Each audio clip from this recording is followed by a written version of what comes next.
How you doing? All right, Why don't you have a seat over in that chair, please? Moving pretty quick there. Why don't you have a seat right over there? Why don't you have a seat right over there, please?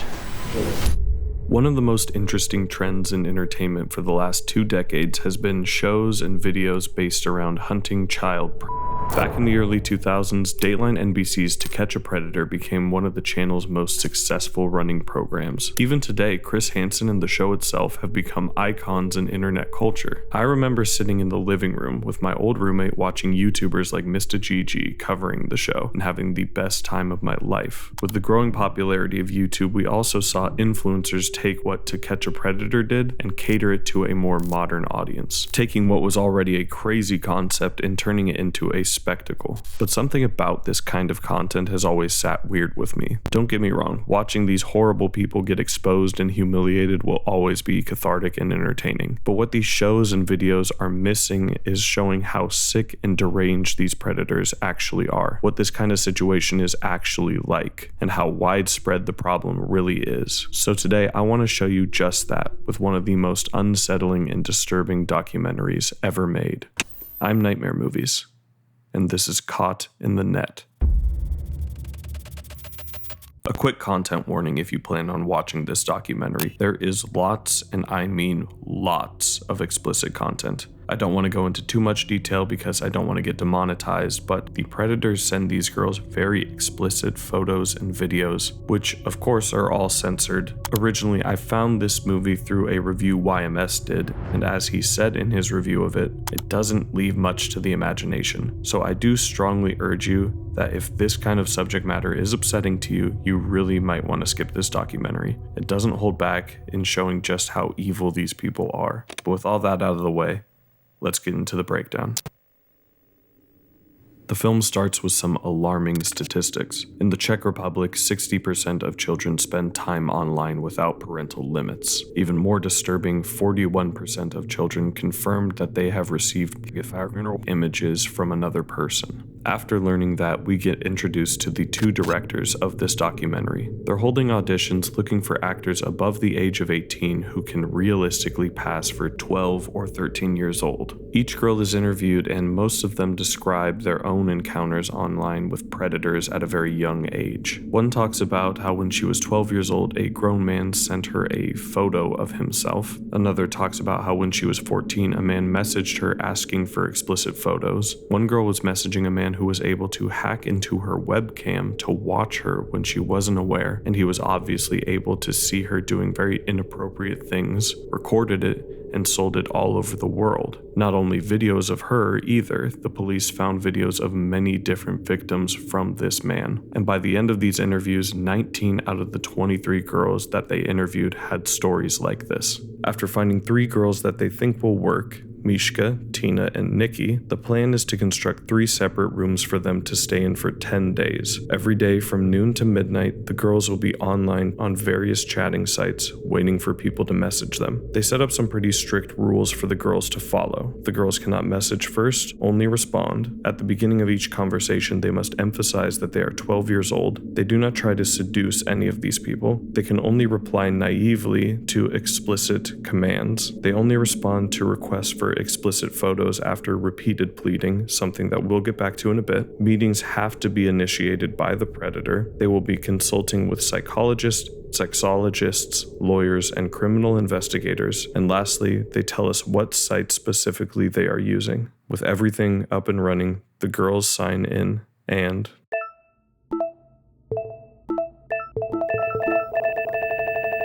messages flood in from older men trying to talk to these girls. But it's not just their desire to talk to the underage girls that's disturbing, it's how they talk as well. One man directly tells a girl that the boys her age, quote, want their knob in your and the part that's even more nauseating is that this is as tame as this documentary is going to be. From here on out, these girls are going to witness some of the most vile behavior imaginable. There are a lot of conversations between predators and these girls. I won't be covering all the specifics of each video call, but there are some offenders that I want to put in the spotlight. One of the more interesting ones is this man I suppose I'll have to refer to as Batman. He starts a video call with Tina and refuses to show his face on camera. Naturally, she's a little more on edge since she doesn't know who she's chatting with. He asks what grade she's in and she answers 7th. And as soon as she tells him that, his hand slides from the top of his desk to underneath it, and you can imagine what's going on. But then something odd happens. When Tina asks what he's doing, the man asks her if it's okay with her that he's doing this, and when she says it isn't, he immediately puts his hand back onto the table. What's so strange to me is that this seems like he wants her to consent to what he's doing, even though there is no world in which she could actually do that. Some of these predators try to justify their actions with consent, even though it could never reasonably be given. Like the next man, for example. A 45-year-old man initiates a video call with Mishka. Within a couple of minutes, he asks if she wants to see his. Due to the rules, she's not allowed to engage with this kind of questioning. Well, it doesn't seem to matter really, because a few seconds later, the man takes off his shirt in front of Mishka, barely taking any time after he takes off his pants as well. After doing so, he tells Mishka that she turns him on and that he's getting quite excited. He offers once again to show her his. And even though Mishka doesn't even respond, he just decides to show her anyways. After he does, he says that Mishka doesn't seem to find it very pleasant. Well, duh. And then he goes into this strange speech about how she's young and needs to be protected, but also given freedom. He asks if she prefers younger men, and she says that she just wants to hold off on boys for now. And after the call ends, everyone is shocked. Like I said, this is such weird behavior from the predators, trying to conjure consent where there is none. The things that these grown men do is despicable, but the worst is still yet to come. Man after man, the girls continue to get hounded with messages and explicit images, but one particular person seems to stick out. The team's makeup artist speaks up, and it seems she actually recognizes one of the men. According to her, his profile photo and region match up with someone that she knows. But what's even worse is that the man they think he is would be in charge of children's camps, but they're not entirely sure, so Mishka sets up a video call and we get our first recurring predator. The documentary refers to this man as the Lord of the North, and throughout the movie he always shows up with this disgusting grin, and the first thing he asks Mishka to do is take off her shirt, a lovely introduction to one of the most evil men I think I've ever seen. After prying, the Lord of the North admits that he works for a small travel agency, being intentionally vague about it, but the makeup artist confirms that he organizes camps and children's events. So with that information and seeing him, we know it's their guy.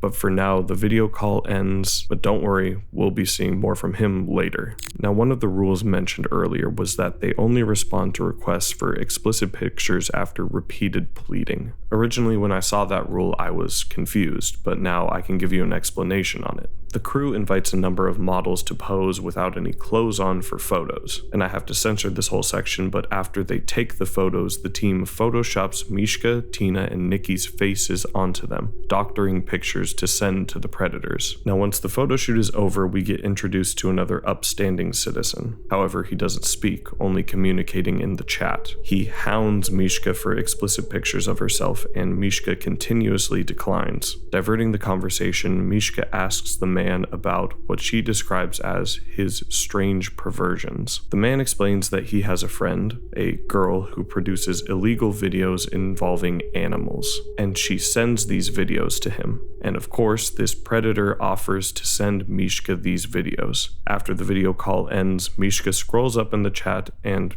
well, he did indeed send it. This grown adult sent who he assumes is an underage girl illegal videos of a woman and a dog. And now you can really see why this documentary was so disturbing to me. This is the kind of danger we talk about with online predators, and we are far from the end of it. We still have some more depraved activities to sit through. Fast forwarding a bit, and Tina is speaking to another man, one we haven't been introduced to yet, and one that I was particularly affected by. The man tells Tina a story of when he was 35. And at the time, he had a girlfriend who was only 13 years old. They did everything together, he says, and I do mean everything. She ran away from home to come live with this man, and she hid out with him for over a month. After searching went on for so long, her parents just gave up, and Tina asks why they aren't together anymore. A good question, with a horrible answer. Apparently, the girl had started to lose weight rapidly while living with the man. Together, they went to the doctor and discovered that she had cancer, and a year later, she died. But the man doesn't seem too bothered by it, saying, "Forget the past." And he even offers Tina to stay with him in England.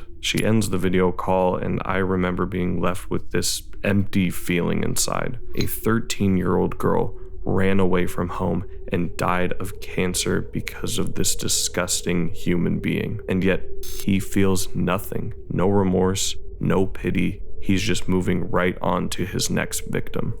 Our sick and twisted camp counselor is back, the Lord of the North, this time asking for photos. Apparently Mishka had sent him one earlier and he's back for more, but this whole thing is deeply affecting Mishka. She's starting to break down and he gives a half-hearted attempt to comfort her, but instead of doing something about it, immediately after, he's now seen talking to Tina, one of the other girls in this project, asking her the exact same question. And guess what? Right afterwards, he's seen talking to Nikki, and the exact same thing. This man is so active in chat rooms that he has actually been able to find all of the actors and is actively video chatting with each and every one of them. And he's trying to get pictures of all of them. At this point in the documentary, they have sent out a number of doctored photos to some of the predators who were very insistent. And now we get to see why. Mishka gets a message from one of the men she's been chatting with. He says that he is going to post her pictures all over the internet, blackmailing her. And immediately after saying this, he calls her. She asks why he is blackmailing her. And what's his answer? Because he wants her to get naked on video for him.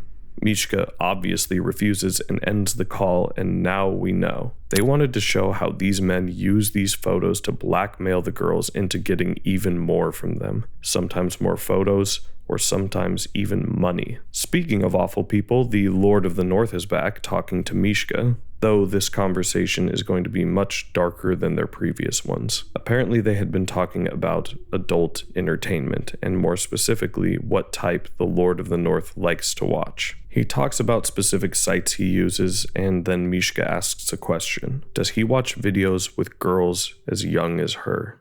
Ano, tak to je jako výjimečně, třeba někdy. Mám jako jedny stránky, kde občas je takový video. Jako mladý, aby si viděl, co tam třeba je, jo?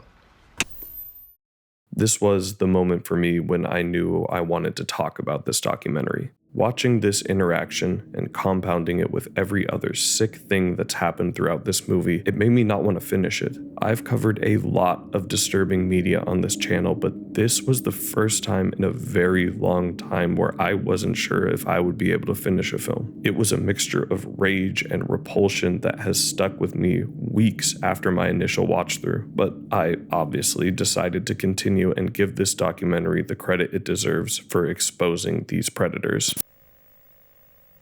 The final online talk is between Tina and a guy named Lucky, a nursing student. And after the last interaction, I was preparing for the worst. The conversation starts fairly normally, asking basic questions back and forth. Lucky talks about his girlfriend and school, and the pit in my stomach only grew with each passing second. Until something happened.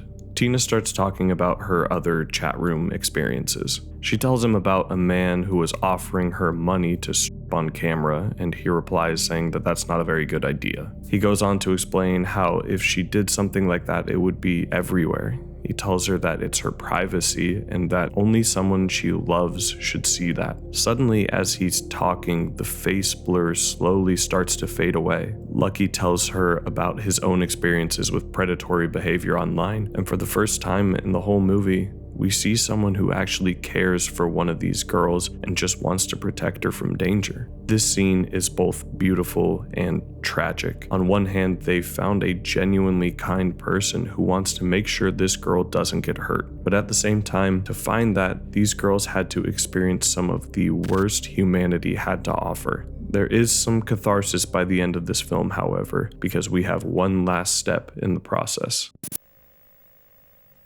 The final scenes take place between all the girls and some of the predators who wanted to meet up with them. Every interaction is pathetic and disgusting. Some explain their stories like a man in his 50s who has no wife or kids. I wonder why. Others talk about not wanting to pressure these girls into doing anything they don't want, even offering to take them to places to get a little treat before they fulfill their sick fantasies. But one interaction brought me equal amounts of anger and joy. You remember how Mishka was being blackmailed into Well, that man shows up to talk to her about their little arrangement, and it goes down beautifully. Zveřejnil fotky 12letý holky na internet, když si ji vydíral, když si na ní byl odpornej.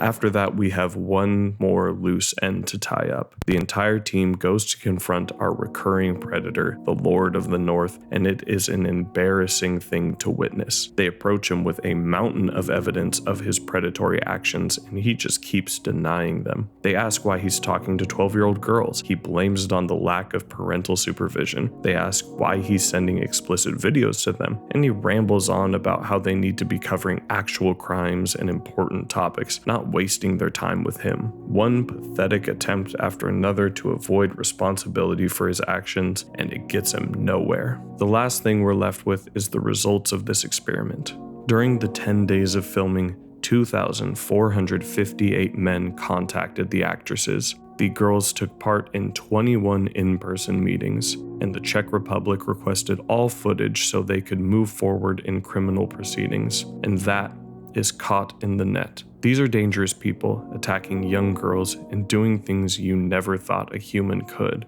And I don't want to sound like a paranoid boomer when I talk about the internet and the dangers of it, but that's what makes this documentary so disturbing compared to the YouTube videos or To Catch a Predator. This unapologetically exposes how atrocious some people really are. It doesn't sensationalize it, it doesn't hold punches, and that's why I think it's one of the most important documentaries out there. At the time it was released, it actually became the first documentary to top the yearly box office charts in the Czech Republic. It's not a documentary for everyone, and I do urge you that if you're interested in this movie to know that it is a really difficult watch. But regardless, I hope you enjoyed the video. I'm Nightmare Movies, and I'll see you guys next time.